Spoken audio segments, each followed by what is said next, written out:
Kia tau te rangi Māori, kia koutou, peace be with you all.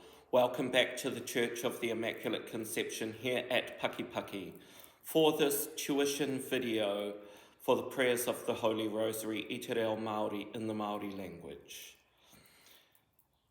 Here we look at the Fatima prayer, O my Jesus.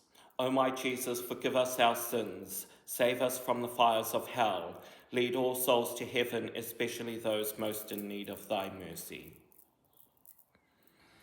I te reo Māori.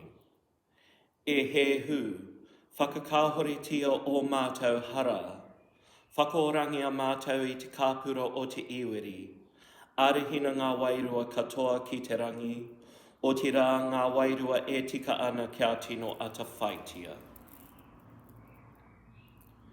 Chanted with the Glory Be prayer.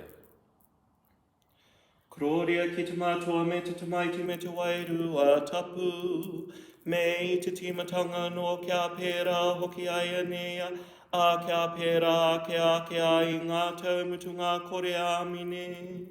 Hehu whakakahoretia o mātou hara, whakaorangia mātou i te kapura o te iweri, Arahina ngā Wairua katoa ki te rangi otirā ngā Wairua e tika ana kia tino atawhaitia.